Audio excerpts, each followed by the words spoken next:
Good evening, everyone, and welcome to the Great Hall. I'm Hayley Eber, Acting Dean of the Owen S. Channon School of Architecture here at the Cooper Union. Tonight, I have the great pleasure of welcoming two very special guests for our lecture this evening in collaboration with the Architecture League, Billie Tsien and Jennifer Dempsey from Todd Williams and Billie Tsien Architects. I first discovered the work of the studio as a graduate student at Princeton, where I often encountered Feinberg Hall on my walks across campus. It's a small brick and copper tower designed by Todd and Billie in 1986, the same year they established their practice. This modest structure, accommodating only 40 students, always struck me as understated yet confident, exuding a sense of permanence as if it had always been there. Like much of their work, every material was thoughtfully chosen and every texture reflecting its intrinsic value. At the heart of the studio's philosophy is the belief that architecture is an act of profound optimism and a service that reflects the values of the public's institutions. The studio designs buildings that seamlessly blend into their surroundings, showcasing the craftsmanship behind them while prioritizing the experiences of those who inhabit them. Matter, light, texture, detail, and most of all experience capture the essence of their building practice. The firm has been especially recognized for its precedent-setting designs for visual and performing arts institutions, such as the American Folk Art Museum in New York, the Phoenix Art Museum, the Barnes Foundation in Philadelphia, the US Embassy in Mexico City, the renovation of David Geffen Hall at Lincoln Center, and most recently, the Obama Presidential Center in Jackson Park, Chicago, of which Jennifer Dempsey is one of the project team leaders. Their dedication to this work has been recognized with many national and international citations, way too numerous to mention here this evening. Still, I'll highlight just a couple. The National Medal of Arts from President Obama, the 2013 Firm of the Year Award from the American Institute of Architects, and the 2019 Premium Imperial presented by the Japan Art Association. In parallel to her practice, Billie is a devoted participant in the broader cultural community while maintaining an active academic career. And it is thrilling to have both Billie and Jennifer teaching a fourth-year option studio here at Cooper Union this semester. Billie's generosity extends well beyond architecture. She currently serves as a fellow of the American Academy in Rome and has been inducted into the American Academy of Arts and Letters, the National Academy of Design, and the American Academy of Arts and Sciences, and the American Philosophical Society. In 2021, Billie was appointed by President Biden to the US Commission of Fine Arts, becoming the first Asian American woman to serve as chair.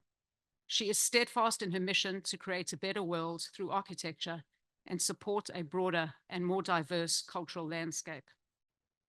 I would like to conclude by sharing the studio's philosophy as a precursor to the work they are about to present. We see architecture as a profound act of optimism. Its foundation lies in believing that it is possible to make places on earth that can give a sense of grace to life, and believing that this matters. It is what we have to give. It is what we leave behind. We wrote these words a number of years ago and believe in them even more deeply today. We measure the value of our work by the quiet pleasure of the lives lived in our buildings. We want to solve problems and we want to transcend solutions. We strive to work with thoughtful integrity to create buildings that will last and be loved. We want to leave good marks upon this earth. This work comes from many voices. Following this lecture, my esteemed colleague Deanna Agrest will moderate a Q&A.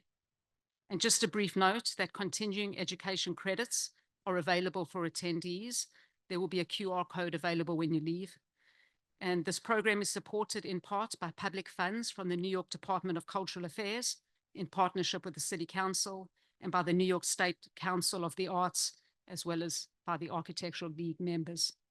So with that, I would like to welcome Billie and Jennifer on behalf of all of us. Thank you.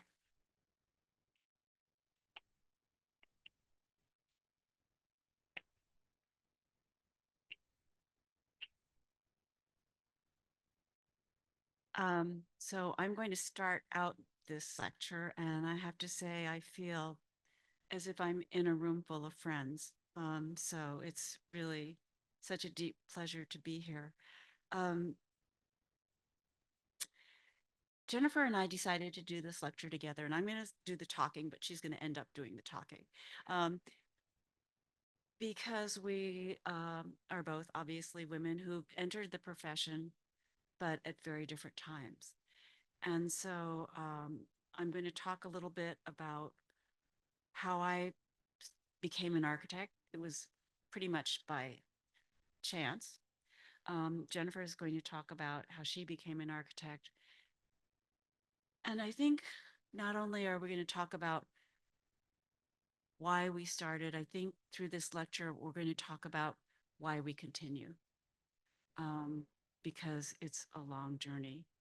And the reason it's titled Unfinished is because neither of us feel finished. I remember many years ago meeting a woman who's probably the age I am now. And she said, well, I went to finishing school, but I got out and I still don't feel finished. And I looked at her and I thought, how could you not feel finished? You look finished. Well, I understand now how she feels. Uh, Feeling unfinished. Both of us feel unfinished. This is a long path. So we're going to talk about 5 projects. As I said, each of us will start out separately talking about how we got to where we are at this very moment. Um, I will talk about the first 4, and Jennifer will really talk about the Obama Presidential Center because she's been so deeply involved in it from the very beginning. Okay. Um, do you want to stand or sit? Okay. Or do you want to? No, no, we decided we were going to stand. I forgot. I forgot. I grab this and I'll stand. Okay. Um, so I grew up in the 50s and 60s, and I grew up in a suburb in New Jersey and always felt, as I've said, culturally very American, but psychologically very Chinese. So I've always felt as if I've never quite belonged wherever I am. And I think actually that's probably a pretty good position for somebody who's interested in architecture because you never feel embedded in the place where you are. You always feel a little bit outside of it. And that gives you maybe the distance so you can think about how you might change it and shift it. But I found myself on the West Coast, and I actually wanted to be a graphic designer, but somebody said, well, why don't you go to architecture school? It's the same thing. It wasn't, but there are straight lines and stuff. But at that time, there were these people, modern architecture in LA. Those were some of my teachers. So that's Tom Main looking impossibly young, as also Frank Gehry, Fred Fisher, Robert Mangurian, Eric Owen Moss, um, Greg Hodgetts, and Coy Howard. So they were all my teachers, all male at the time, still are, I guess, but all male teachers. And the head of the school was a man named Charles Moore. And he made a kind of very eclectic architecture, but his great gift was he taught us to see.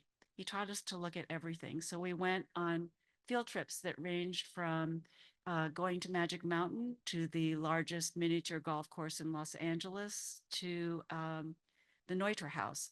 And what I learned from that is that you you need to look outside of your own world, and you always need to be looking really with peripheral vision. So on my first day of architecture school, this is a facsimile of what we did. They said, take a piece of paper, put it behind your back, hold it, and tear an elephant. And it's like, okay. And the, I remember the teacher said, this is what being an architect is like. You have a vision and you have not actually any control of how that vision is going to be um, brought to life, but you try to, with your sense of what it is that you want, work in a way that is in some ways blind. And I thought, this is for me. I like that sense of both wanting control, but not being in control. But while I was in school, I felt very much as if I could never be an architect because there were two sort of paradigms. One was um, Howard Rourke and the person who would blow up their building if it were in any way not exactly what they wanted, or there was one could be a diva. And actually, this is stand in for Zaha Hadid. And I felt like I don't know if I could either be Howard Rourke or a diva. And so I felt very insecure about what architecture was.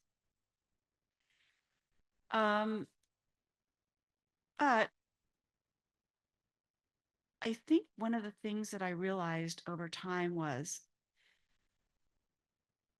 life can be very complex. And one of the great skills is learning not to go in a straight line. So the idea of tangents and accepting a condition, in many ways, I think it's a condition that is particularly true to the lives of women, that they are not straight lines, that it's not a kind of single focus that ends in a perfect circle, but is instead a kind of exploded material from that circle. But that you learn by not by accepting the complexities and then learning how to flow around them, flow with them. And I think that's a great strength that we bring as women to the practice.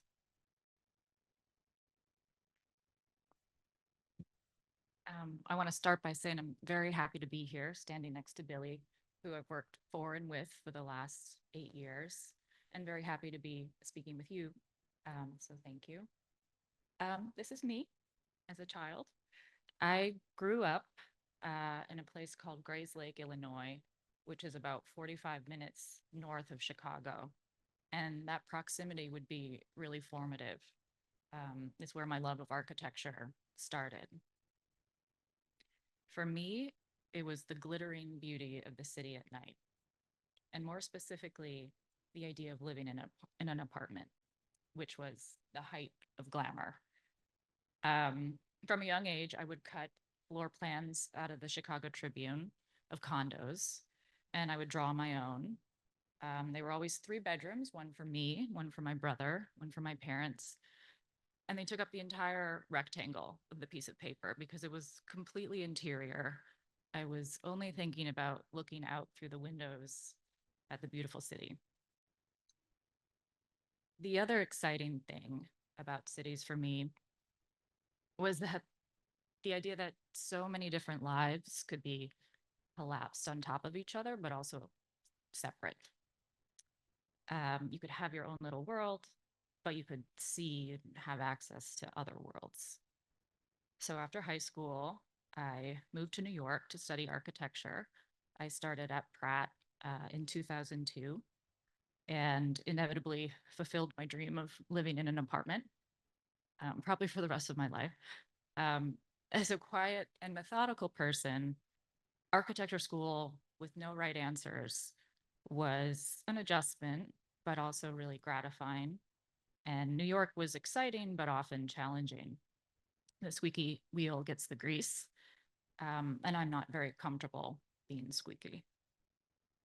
But I loved both design school and New York because they pushed me to be in the world in a way that I aspired to be: active, observant, bolder, but I could still be interior among the action and feel like I was part of something bigger than myself.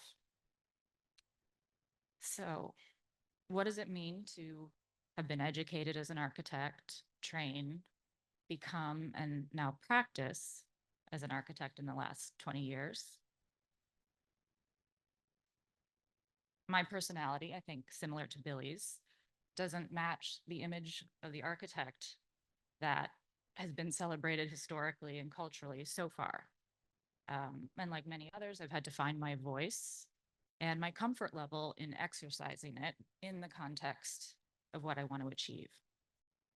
We know currently women don't stay in the profession at the same rates as men and don't reach leadership positions in the same numbers.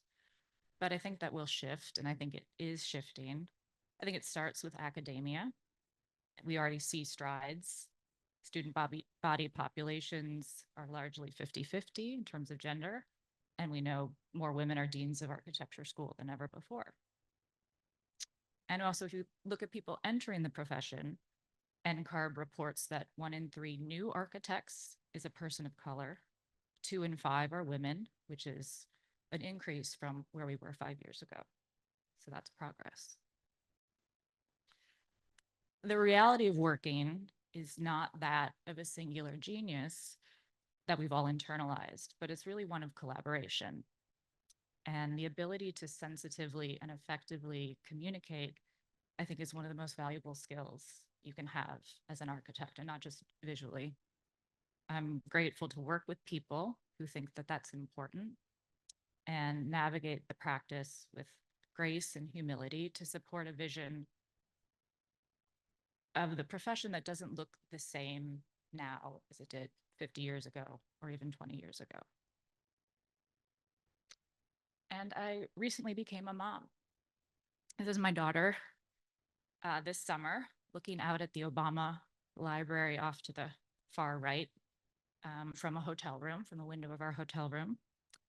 And now I recognize the accomplishment it is for those who did this before me to add motherhood to my identity and still maintain, the demands of the profession as an architect. And I'm now in multiple communities, not just looking out the window myself, but watching my daughter look out the window onto a world that I want to work for her. And the Obama Presidential Center, for me, is one of those projects where I feel incredibly lucky to be a part. And actually, I was thinking, we were both at the job site about a month ago, and it was on that visit that I realized how unique it is. Just the job site itself feels really good. As a woman, even just as a person or an architect, where you feel like you sort of stick out like a sore thumb on many construction sites, it really felt not like that at all. It felt very natural and inclusive, and that's a testament to the owner and their partnership with the construction management team. But I think that is something really great, and hopefully we can all work to make that be the new norm in architecture.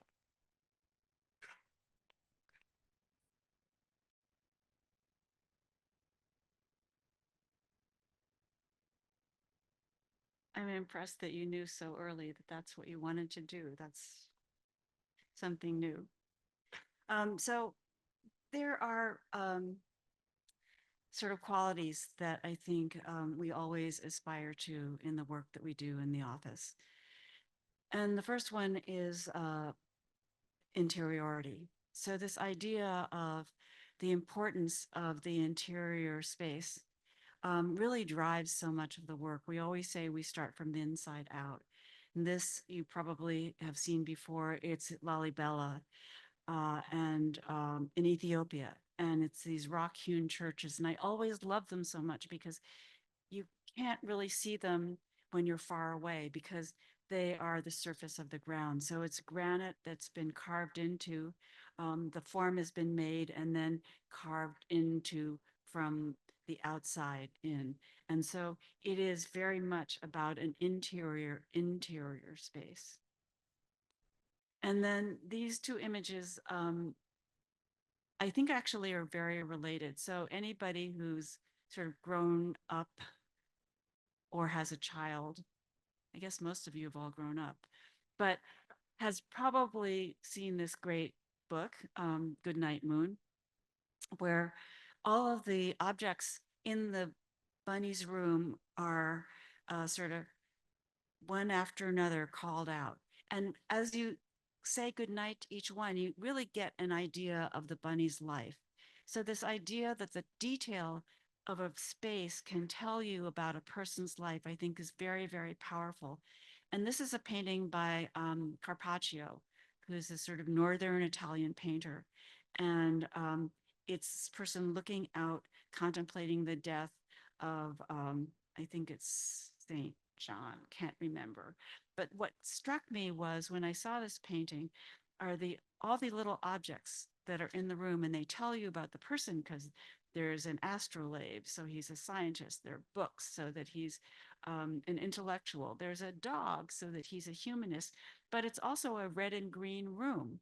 So my thought was that Clement Hurd, as he was thinking about working on this book, must have gone back to Carpaccio and picked up some of these red and green colors. And it's really kind of, they're kind of pair to each other. Okay, interiority. Another important quality that we always think about is touch, what the hand feels. This is one of my favorite stairways. It's quite strange, and it is in the house of a sculptor named Morton Esherick. And first of all, it's a kind of amazing spiral stair that he made himself. And you go partway down, and if you change your mind, you go back up again to a mezzanine. But at the time, we were allowed to walk down the stair. And I remember holding on to the railing and feeling the railing, the smoothness of the wood. And all of a sudden, it became cool. And I couldn't figure out why it was cool. And I looked closely and I realized that it was an ivory tusk that was let into the wood.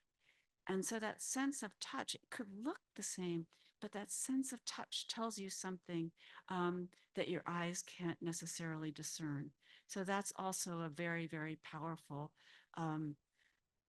driver, I think, in the work that we do. And so what your hand feels, this is a railing in my own apartment, what your hand feels is something that's as important as what your eyes see. I think we also are believers in reticence. So it's not only about what is said, perhaps it's more importantly about what is implied. And so this was an image of an exhibition that we designed for Noguchi lamps. And part of the exhibition was a series of fiberglass screens. So when you came in, you didn't actually see the detail of the lamp, you just saw the shape of the lamp. And you just saw the sort of essence of the lamp. So sometimes I think you start to know more, you become more curious when not everything is revealed. This was the American Folk Art Museum. And I think what we try to do with this project is make a facade that had the texture of the hand, but didn't necessarily open up to tell you what was inside. You had to come inside to find out. And finally, I think what drives us is the belief that humility, uh, which seems to be a strange thing to be saying as I'm standing in front of you, talking to all of you, but really, I really believe that as architects, we are here to serve. I remember being in architecture school, and one of the critics came in. It was clear he had been drinking and coming in from maybe a very bad client meeting. And he just sort of roared out in the middle of the studio, architecture is nothing but a dirty service profession. And, you know, when I was a younger architect, I remember thinking about what he said and thinking, am I really here to just do what other people tell me to do? But as an older architect, I think, yeah, actually, I am here to do what people tell me to do, but to try to do it in a way that they couldn't imagine. So this is the first of the 4 projects, and they're quite small. And we're trying to talk about work that's relatively current. So this is a bench that was a collaboration between an amazing cabinet maker named Stephen Eno, who, if you have the need to design or make any beautiful piece of woodwork, tables, credenzas, go to see Stephen. And Jennifer Luce, who's an architect in San Diego. And this was a bench for a renovation that she did of a space that became the Mingay Museum in San Diego. So this is not actually what we did, but it's something that I've always loved because it's a combination of being beautiful and ugly. And it's a Chinese root chair, and it's made from these sort of natural roots. And I remember seeing one of these and just thinking, how amazing it was because it was so sort of sinuous and so clearly from the ground. So these benches, and you can see actually in the background, there's a George Nakashima bench, but these benches are in the lobby of the Mingay because Jennifer designed a very low, simple pine bench, but it needed something that would help people who might have um, knee problems, mobility problems, something that they could use to push themselves up with. So these are burls that are part of Stephen and my contribution to Jennifer's bench. So this is Stephen's shop in Paterson, New Jersey, and he collects some hoards many different kinds of pieces of wood. And he had this gigantic wooden root ball hanging from the ceiling. And we could never, I'd always go in and see that thing hanging from the ceiling. And so now this was a chance to use something of that root ball. So it was very, very exciting. So here's Stephen with a couple of the prototypes for pieces that he cut from that root ball. Using a laser and then carefully disassembling it, we found pieces of the root that would act as a kind of armrest or something that you could use to help yourself up. And then he polished them. We sat against them. One of them was actually cast in bronze because it was used on an outdoor bench. And here are the 3 prototypes, the metal one and the wooden ones set along a bench. The second project is under construction. Isaac Southard, who I think is here, and I think some people from our studio are here, has labored over this project along with David Later and Jessica. It's a tiny, tiny project. So if the bench was super small, this is quite tiny. We're working with Michael Van Valkenburg, and it's at the entrance to Brooklyn Bridge Park. So what it is basically toilets under a big roof. And there's also a concession stand where food will be sold. And then Michael planted, this is his drawing, ginkgo and honey locust trees all around it. So the coloration around the trees right now and in the fall will all be golden. So you can see it's a very, very simple plan. It's 3 pieces. There is the concession stand, the bathrooms, and then a column, because holding it up is a very large canopy. And we took the canopy color from the ginkgo trees that are surrounding the pavilion, and then using these small penny tiles of slightly varied colors of yellow are tiling the underside. So this should be done, I think, in about another 2 or 3 months.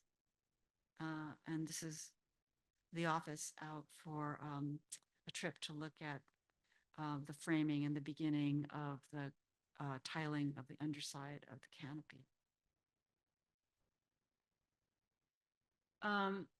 This was a project that was finished at the New York Philharmonic Lincoln Center. And we were involved with doing all of the public spaces. So all of the lobbies, all the people where people, all the places where people went became the spaces where we did our work. This is a still from the original version of West Side Story. And it's also an image of the neighborhood where West Side Story actually was supposed to have occurred, which was a neighborhood that was torn down under Robert Moses's aegis, and Lincoln Center was built. And when it was built, it was the sort of epitome of high modernism. It's a Harrison and Abramovitz building. Philip Johnson had a lot to do with the interiors, and it's all clad in a sort of travertine. That sense of a sort of, I guess, unidimensional material, unidimensional culture created spaces that in our own lives today felt very cold and unwelcoming. So it was our task to try to make these places feel as if they could be places where more different kinds of people could feel welcome. But there is a very, very strong sense of formality in Lincoln Center, and it was very hard to uh, sort of subvert that sense of formality. But the kind of new leadership felt that was very important. So this was in the summer of 2024. An artist named Mimi Lien did this piece where she took AstroTurf and created a whole new topography out of the courtyard of Lincoln Center. So it was with this kind of spirit that we were asked to reimagine what Lincoln Center might be. The idea of glamour rather than the sense of sort of sobriety, which I think the earlier Lincoln Center exuded, was very, very important. On the faithful. And so Inside the Pantheon. A total of 40 to 60,000 petals each. this was one of the most beautiful things I've ever seen in my life. And I was there with Mary Margaret Jones at the Pantheon at Pentecost. And they drop in rose petals from the opening in the sky. And you look up, and at first it's just a few rose petals because it's tongues of flame. And then it becomes a waterfall of rose petals. And I think we both started crying because it was so incredibly beautiful. So thinking about this as one of the most beautiful things I've ever seen in my life, I thought maybe this could be something about bringing back that sense of sort of glamour and beauty to Lincoln Center. So these are drawings that were done in the studio. They are a series of petals, and they're the drawings that are the three different tiers of Lincoln Center. And so at the very, very top, there are the most intense petals, fewer petals, and fewer petals as you get down to the ground.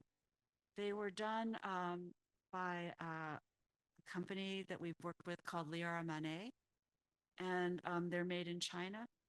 They are made by laying out tiny little sort of pebbles of acrylic material, and then they are run through a needling machine, which then adheres the backing to the tiny little pebbles and flattens them out.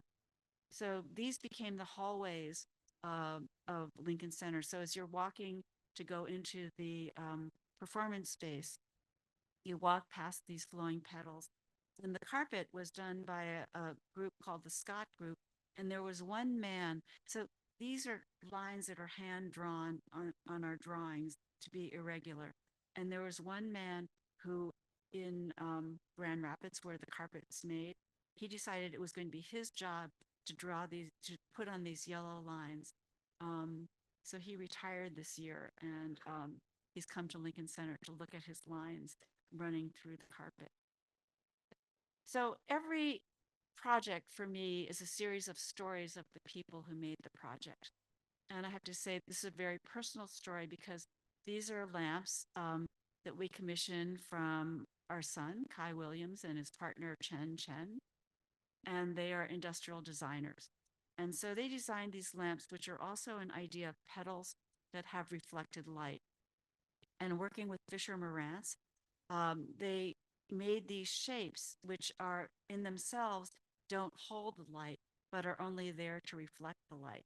And they tried a number of different techniques. So they went and they did alabaster, but it was too heavy and too fragile. And then they tried to do hammered brass, but it was too expensive and too heavy. So finally, they ended up going to a company that makes musical cymbals. And so it's spun metal, so it's much, much lighter. And then they, by cutting irregular shapes from the actual cymbals, they're able to make these folded, softly curved planes that actually became the petals that are reflecting the light. Walking through the doors into the performance space, we also designed all of the fabric. So the fabric is also in 4 different scales of petals, large to quite small, with a dark blue background. And what they're doing is replicating this idea of falling petals so that they're the most red and full of petals in the back. And as they move towards the front of the stage, they become bluer. So this is the next to the last project before Jennifer takes over with the Obama Center. It's under construction in Mexico City. I think it will be done in a year, but we're not exactly sure, but I would say 2025. Mexico City is an incredible city, very, very large, very, very spread over, and it feels almost impenetrable. But if you start to look at an aerial view of Mexico City, you see that it is punctuated by interior courtyards. So one of the things we wanted to do with our project was to try to make it feel as if it were connected to the architecture and the culture of Mexico and Mexico City. Our site was in an area called Nuevo Palenco. It's an area that's growing. There are a number of museums there. There's one by David Chipperfield that's very nearby. So it is an irregularly shaped site. And the building is very, very large. Mexico is the second largest trading partner of the United States. So it's one of the busiest embassies in the world. It's 1 million square feet. So it was really huge. But it is surrounded by a very intense landscape and a series of courtyards. So the courtyard that is you first see in red is the primary courtyard, and it's at a piano nobile, so it's at an upper level. But then there are a series of courtyards within that courtyard, and then series of courtyards that are at grade. So it's a very, very punctuated building. Because the sun is so high in Mexico City and so intense, it's that main courtyard also has a sculpted roof over it, which brings in light and allows rain to come in because there are plants underneath. We did a number of studies that looked at how light would come in. And this is a rendering of the courtyard. It is the primary gathering space for all of the people who work there. It allows them to have an outdoor space that is extremely protected, but it will also become a public space when there are various events that happen in the embassy there. This is a construction shot done relatively recently. And we also looked at the stone of Mexico, and certainly with all of the sort of incredible sort of stonework that you think about when you think about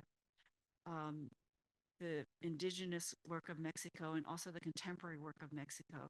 Stone is a very, very powerful and very important material. So we used a kind of sandstone, first looking at travertine, but then eventually going to a sandstone because it's a color that is akin to the warmth of the sort of yellows and sort of reds that you see in Mexico City. And the building is, I think, at this point, mostly clad. There's a very very intense art program here. So this is a sort of entry for people who are coming in, Mexican nationals who are coming in to get visas. And this is actually a piece by, thank you, Ed Ruscha, where he's starting from a galaxy, and then the last word I think is dot. We were very interested in the sort of artwork of the that we saw in the hotel by Legarreta, and there's a lot of traditional, also Mexican metalwork, which involves shaping and really sort of making these sort of pinholes. And so we decided that we would think about adding a screen, because this is essentially a very, very boring building. It's all offices and all the windows are the same. So in order to both give a sense of character to the facade, but also to act as a sunscreen, we designed this rather complicated sunscreen, which has been made out of bent metal and cast metal. It's all cartridge bronze. So this is the casting. Here you can see a combination of the bent metal pieces and the cast pieces.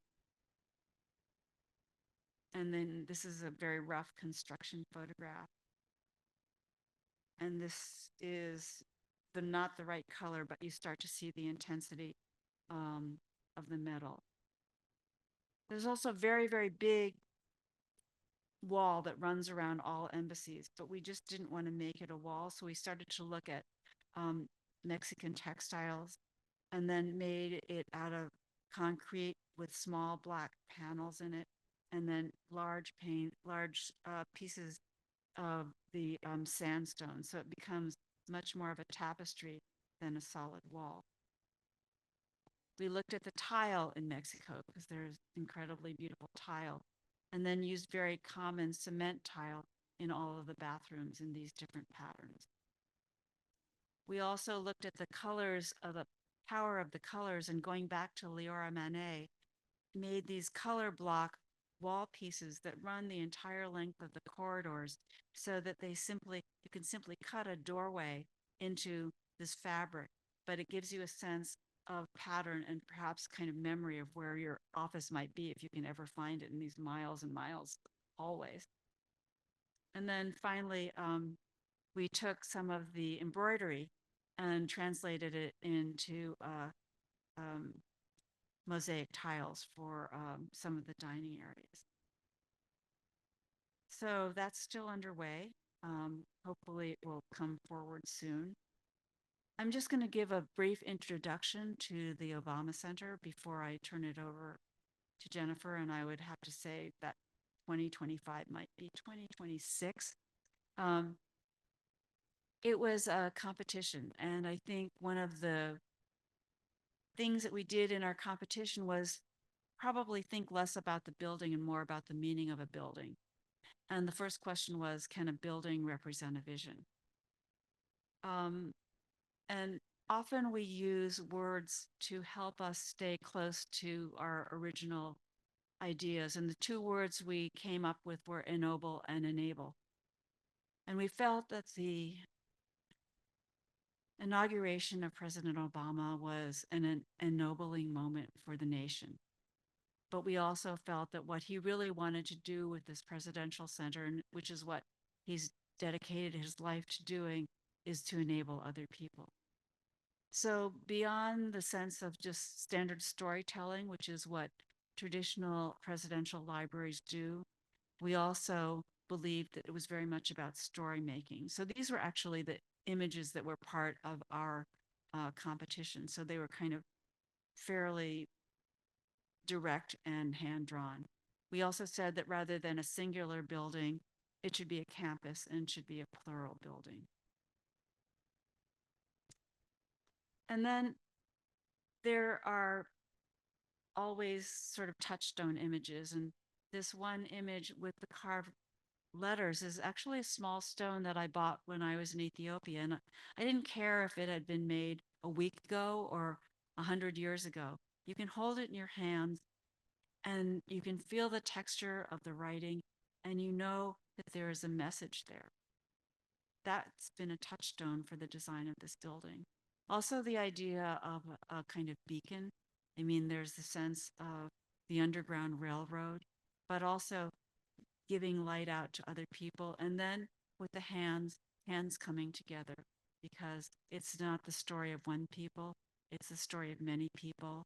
It's not the story of one person, it's the story of standing on the shoulders of many people and being shoulders on which other people will stand.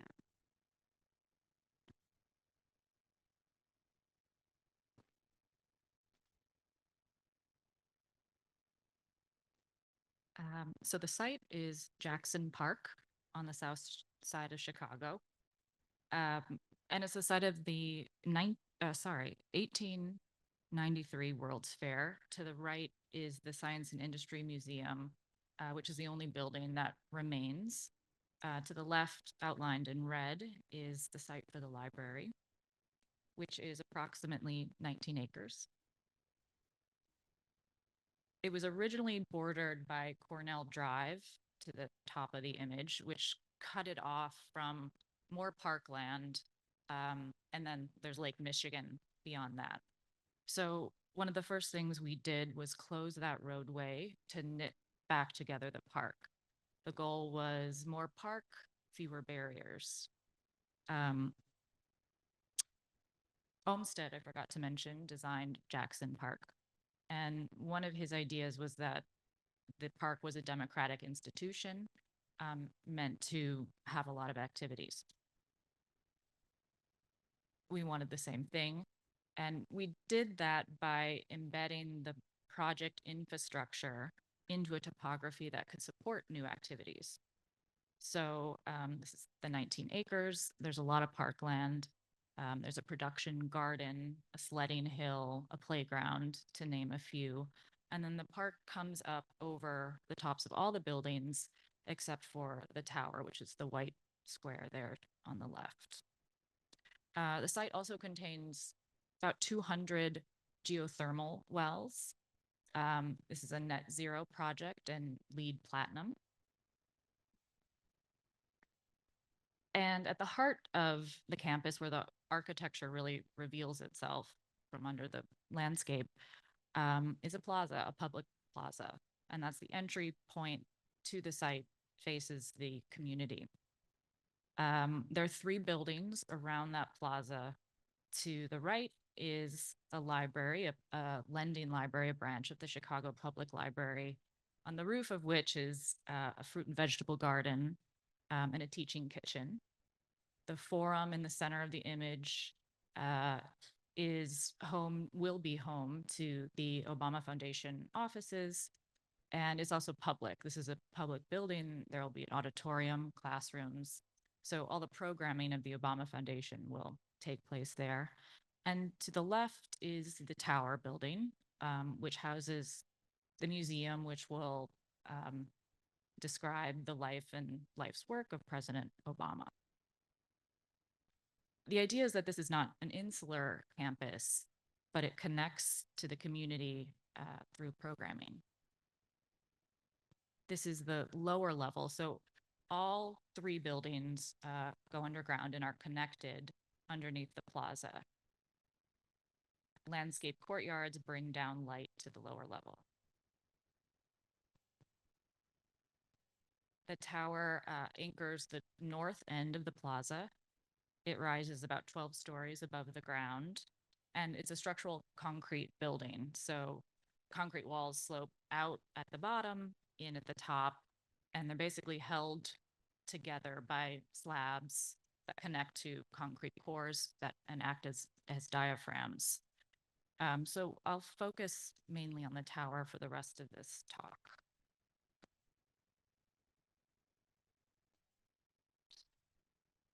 Not moving forward.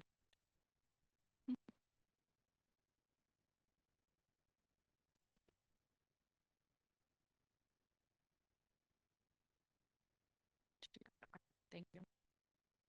Oops.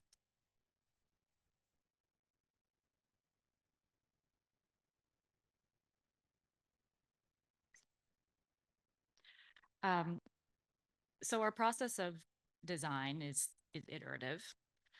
As you can see, these early study models explored how the form of the tower and the articulation of the facade could get at those early competition ideas that we had, that of a beacon, hands coming together. But we wanted a form that would be strong and monolithic. And at the beginning of the design process, President Obama asked that the building be more iconic. He wanted not only a civic center for the south side of Chicago, but a landmark that would sort of let that community have visibility as it's separate from the majority of the tall buildings in Chicago. And he was very engaged in that particular phase of the project.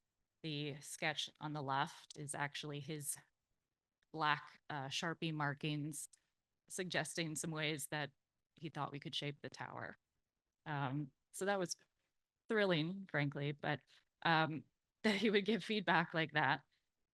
So how can the surface of the tower reveal itself to be deep and varied, like stone that's carved into, but also retain that elemental quality and strong form? These sketches show different zones of articulation. There's areas of texture, areas of porosity, moments of carving or excavation out of the mass, and areas of glazing or transparency. So we were always considering the part relative to the whole, each of the elements balanced compositionally as you move around the tower.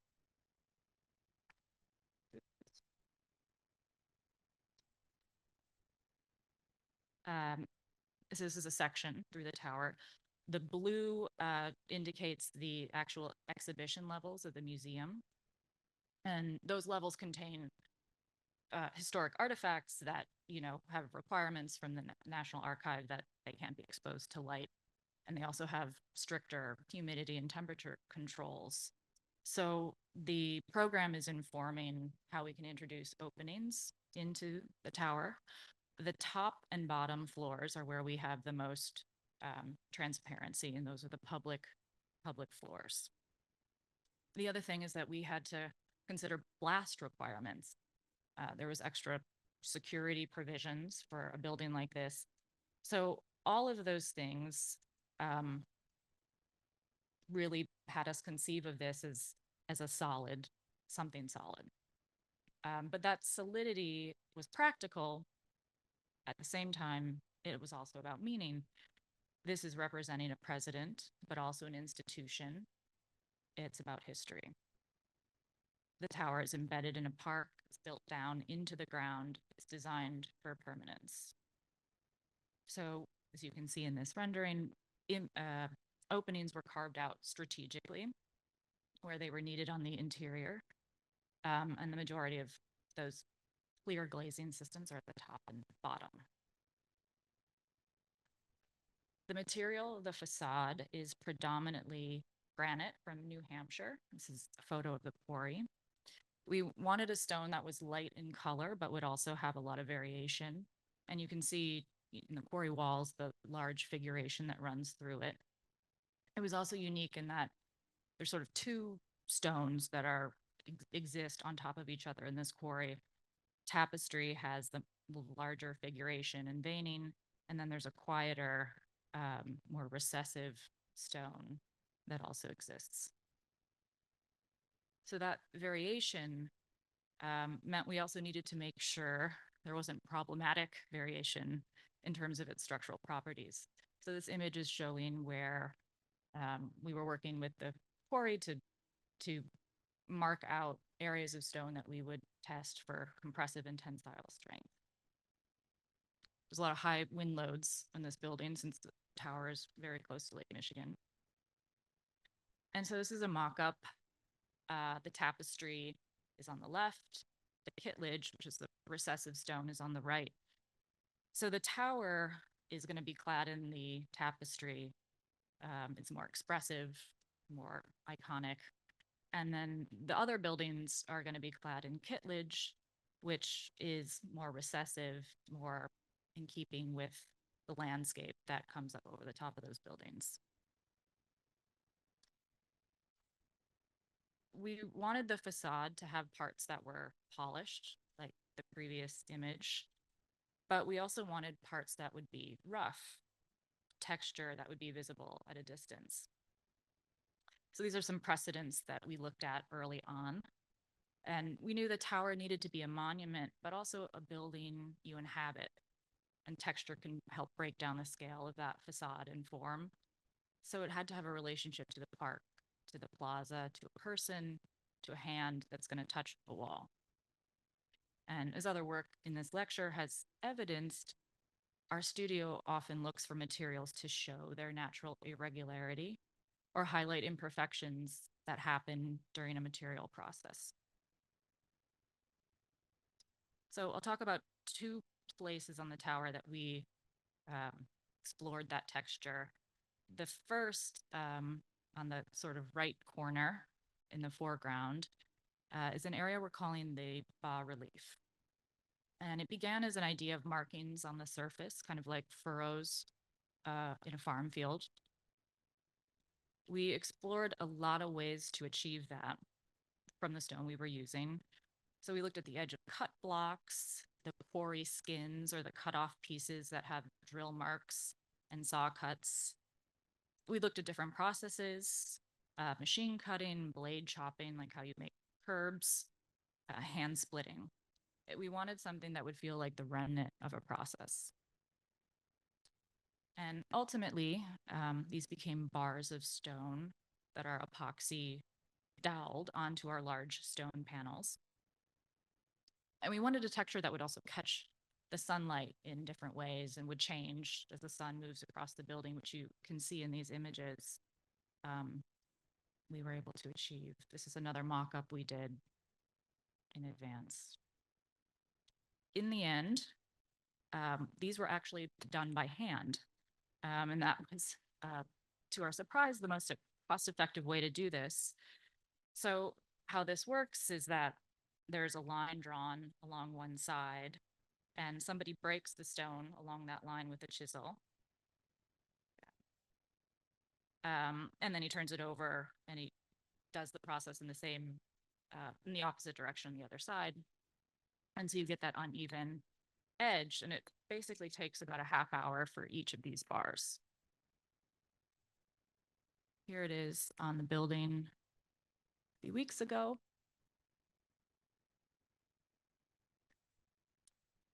And the last part of the tower I'm going to talk about is the upper corner, which we call the screen. So this also came from another way of thinking of how we could carve into the facade, maintain that form, but also lighten the solidity and sort of excavate material out of that corner.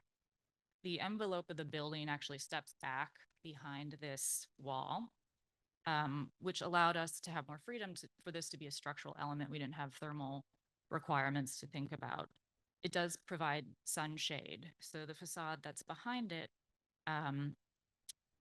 is the facade of one of the most prominent public spaces of the tower, which we call the sky room. And it has expansive windows to the south and west, so that gets a lot of direct sun. So it does, the screen helped us mitigate that. Initially, on the left, this collage shows that it was conceived as an abstract pattern that was based on text that was sort of cut up and reconfigured. Similar to ancient marks in stone, like cuneiform, we were looking at text. Ultimately, the president and the rest of the team saw the opportunity to use actual words, something that would have real meaning. So these words became an abridged version of the speech Obama gave on the 50th anniversary of the Selma March. So here we are starting to study the actual letters. The screen is 83 feet tall and about 60 to 70 feet wide. It wraps the corner, so there's two sides. And so each letter ended up being about 5 feet tall. And once we knew this was going to be letters, we started working with a graphic designer, Pentagram, to help us look at how this lays out on the building. We looked at different thicknesses of stroke, different sizes of letter, varying the text. The font was based on the Gotham font, which of course was seminal in Obama's campaign, but that had to evolve because of structural and material requirements that we became aware of as the process moved along. So we had that idea, and then we had to figure out how to build it. The first idea was to use stone, like the rest of the building, but you can see this meant sort of an armature to support the stone, and that was not really the sculptural quality we were looking for. So ultimately, we used ultra high performance concrete, or UHPC, which has stainless steel fibers, and allowed the form and structure to be one and the same. So this is a profile of basically one of the letter strokes.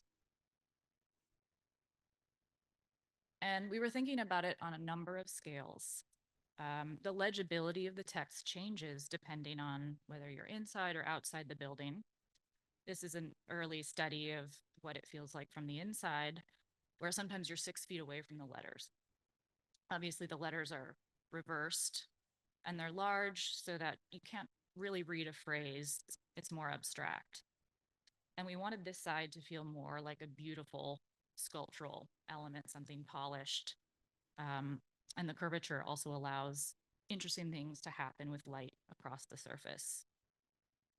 This is a close-up shot of that inside face. The tapered side of the profile faces the interior. So the larger face faces the exterior, and that's also the top of the mold for the UHPC. So as it cures, bubbles rise to the surface and you get a rougher texture, which if this is 130 feet on the ground, it can handle. And you can't necessarily read the text or the speech as a whole, but you see phrases, you see words. It wraps the corner, so it would be difficult to find a vantage point where you can read the whole speech. So this is the room that we call the sky room, to give you a sense of what that will feel like to look out through the letters. The ceiling volume is low at the edges to draw you to those windows, to look out over the south side of Chicago where Michelle Obama grew up. It's meant to be a contemplative space. This is an early section showing the screen in relation to the building. So the spaces behind it, we have the sky room at the top. There's also a mechanical floor at the bottom, level 6, so that the screen also allowed us to hide louvers, very large louvers behind it, exhaust and intake. We also wanted to figure out how to connect this back to the building in a way that you wouldn't see those connections. So we were working to get the lateral connections, of which there are three heights, back to the building as far away from glazing as possible. The whole thing is dead loaded. So it comes down to one of the structural concrete walls. On the left, you can see the moment diagram, which is a little scary of how that wants to act in bending and the forces we needed to counteract. So stepping back again to how this evolved from a graphic, which doesn't have to support itself, to something physical, we needed a way to connect the letters. And Pentagram gave us this idea, which has precedent in typography, which is of ligatures, where two letters share a stroke. So you can see with those A's on the left, we basically used horizontal ligatures to connect letters. And this allowed us to have an armature to continue load paths down to the bottom, as this was all dead loaded. We were also taking into consideration the reality of getting these panels to site.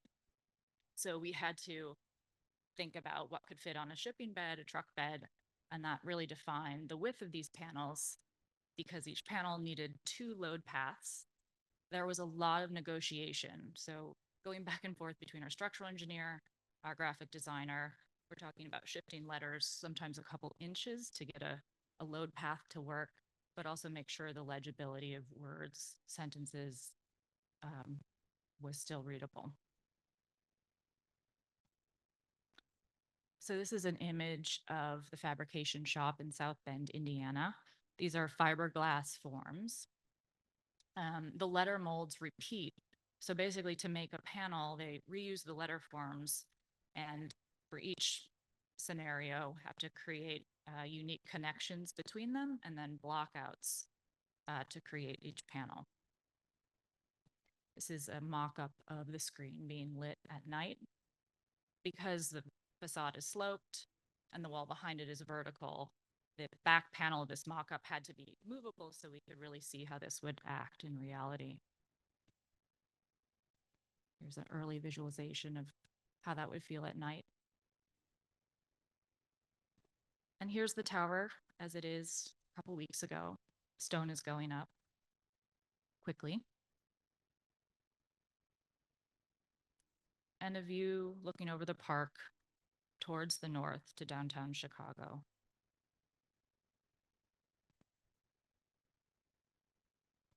Flyover the entire project.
So our last image that we're showing is an image of hands. This was President Obama at his farewell speech. And then, of course, this is skeleton of a hand. Because in the end, I think it all comes down to our own sense of humanity, how we hold each other, how we touch each other. It's been a very difficult week, as we all know. And I just wanted to end by something that I thought was quite hopeful. Short quote by Colson Whitehead, the writer. And he said, be kind to everyone, to each other, make your art, and resist power. So we do that by holding hands. Thank you.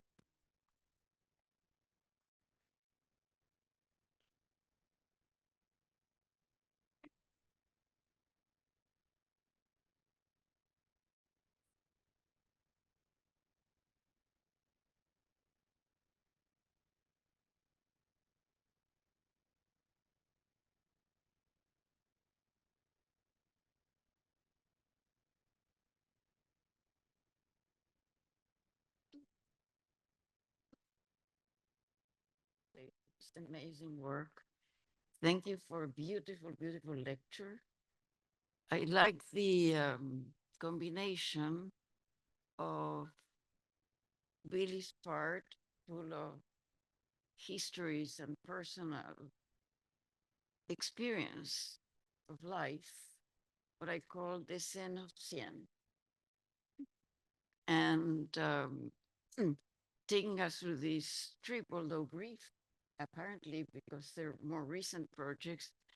But anybody who has followed the extraordinary work of Dr. Williams and Billie Tsien know what lies behind it. And certainly Jennifer is not here for nothing.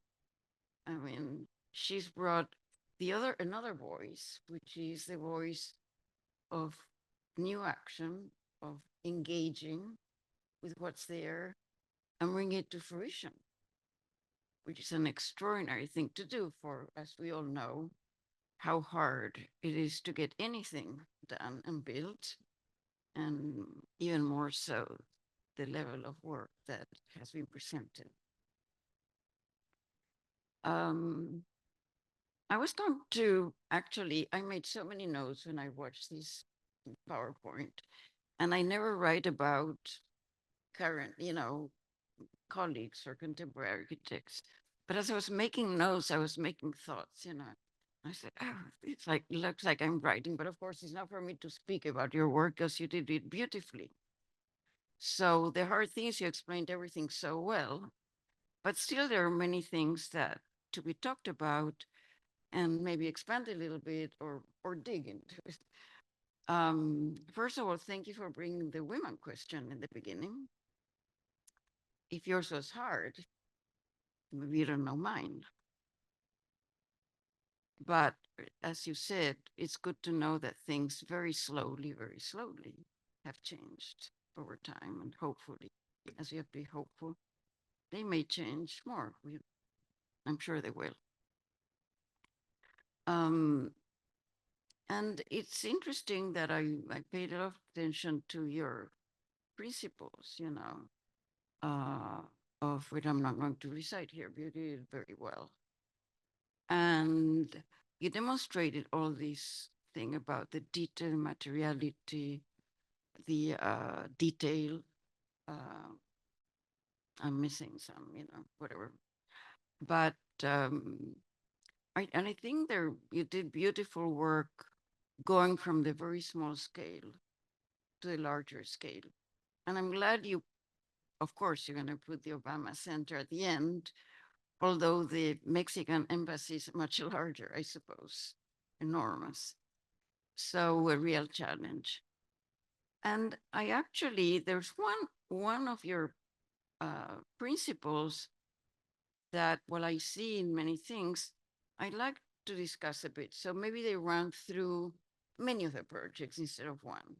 And then I'd like to focus on the Obama Center, a fascinating project, beautifully done, which is reticence.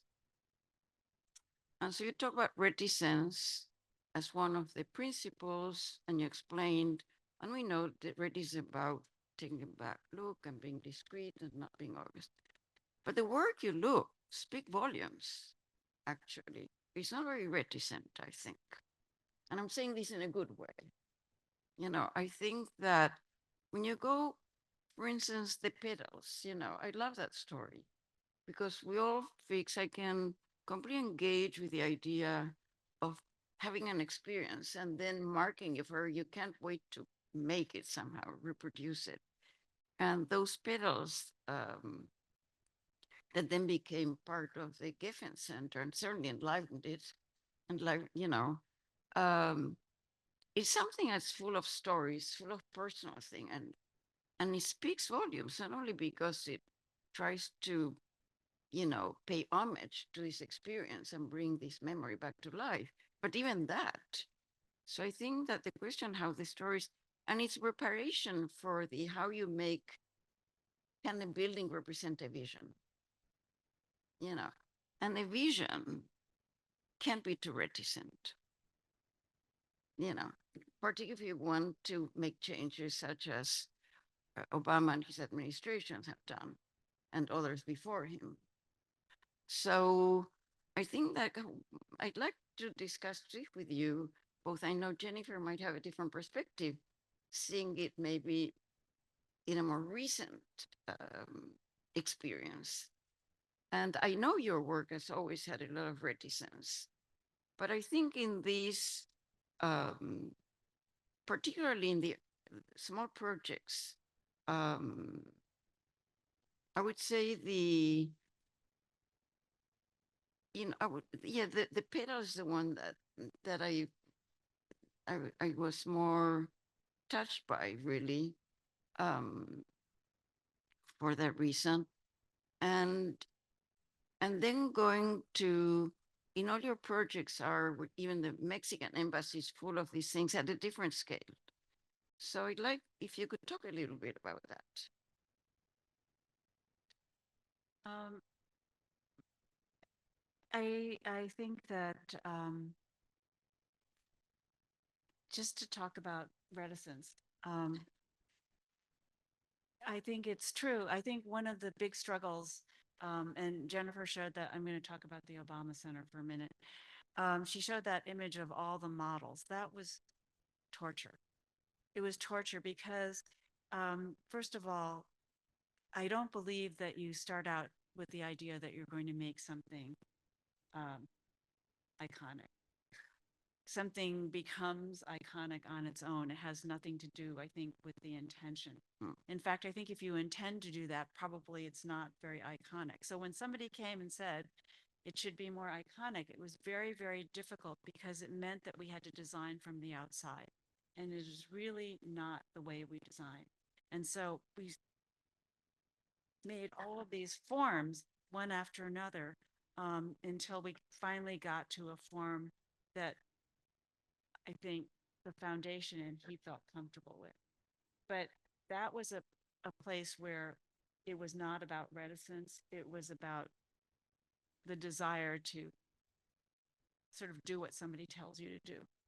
And I think that that was one of the most difficult design assignments. And I would say, and I say this as I watch the building go up, that it slightly scares me because it is a building that can potentially be hated by a lot of people because it's all present and it's out there and it's not the way I think of our work usually being. So But- it's a kind of it's an assignment that was not a comfortable assignment. I love what you said, but I think maybe, and you can follow that, I think maybe the balancing between the park and the role of the park and having the other buildings almost disappeared, which is an incredible reversal because usually what is the main object, let's say, of a presidential project after its presidency is the library. So these reversals, as you explained, was more called by the Obama position in this. But I think that it is, one of my notes was precisely that the tower becomes an object, and knowing your work, it becomes like a monument.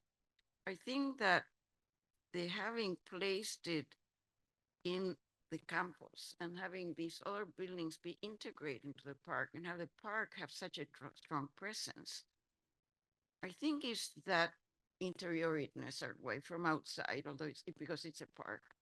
I don't know how you think about that, or maybe you thought that way, because I was puzzled by the campus and precisely this, all of a sudden, this makes further emphasizes the monumentality, although it's not super monumental, but the object they are supposed to the rest.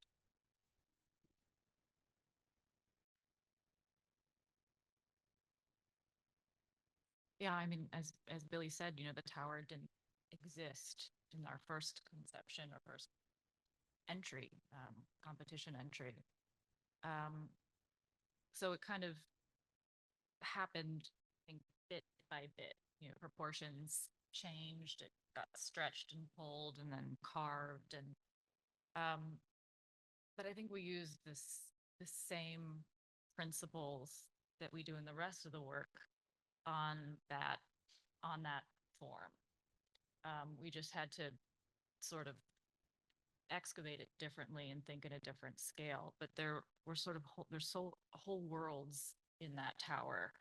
Even just a faceted window in a sloped concrete wall is a very complicated coordination process structurally. So I feel like the way of working that spirit is still there, but it sort of got pulled out of us.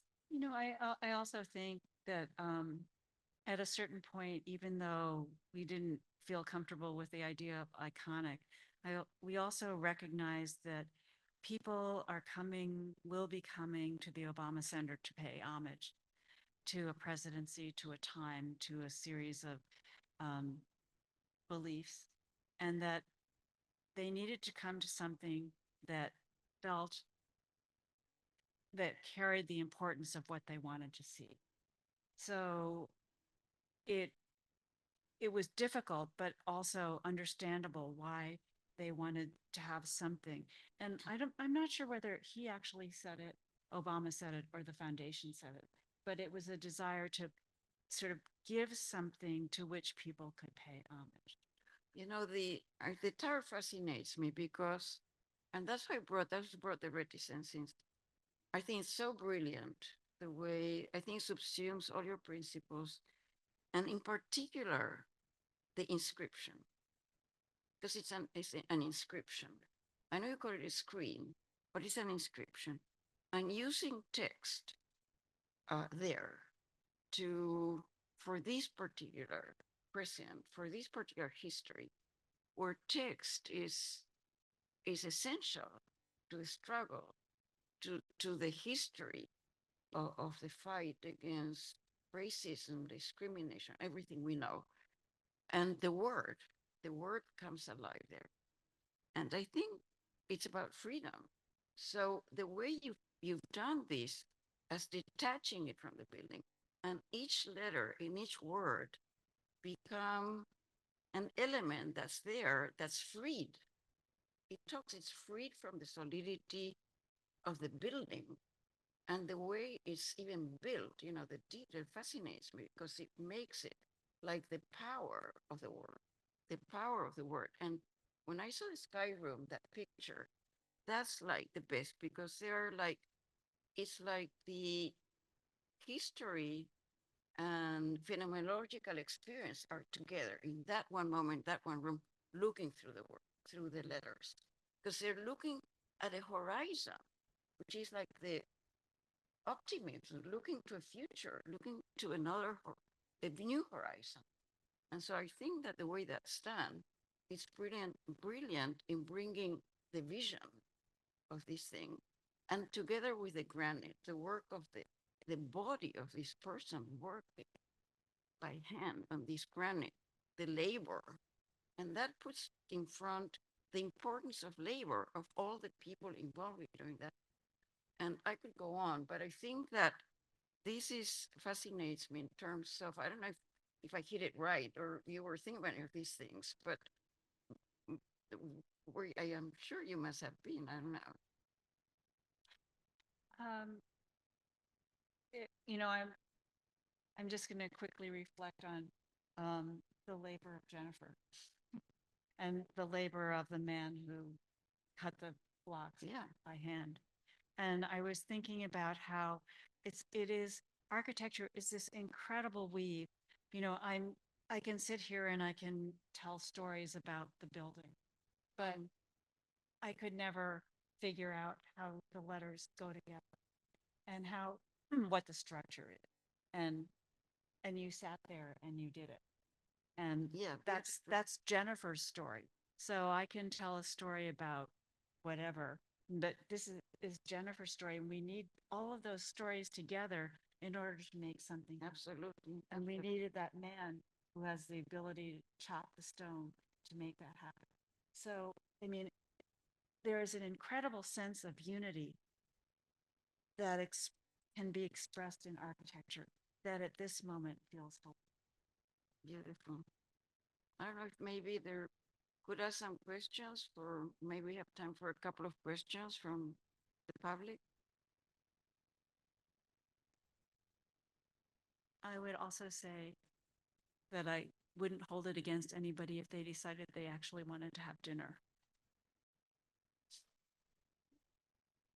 So, Are there any questions? I can't see the light.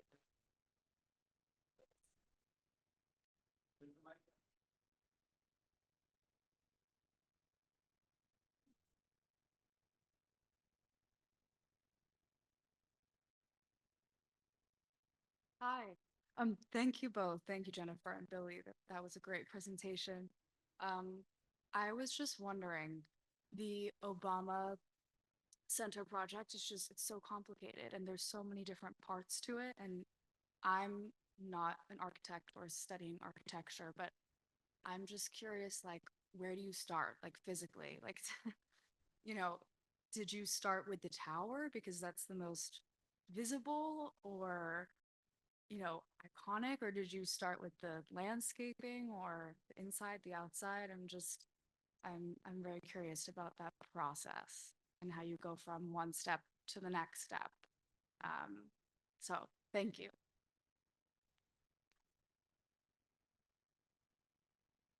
Well, I mean, it's so, you sort of have to start so zoomed out.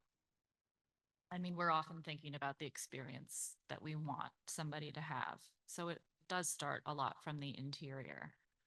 But you're constantly having to go back and forth between scales. And you do that for, you know, 6+ years. And and it is extremely complicated, and you work with a lot of consultants and a lot of people on the team.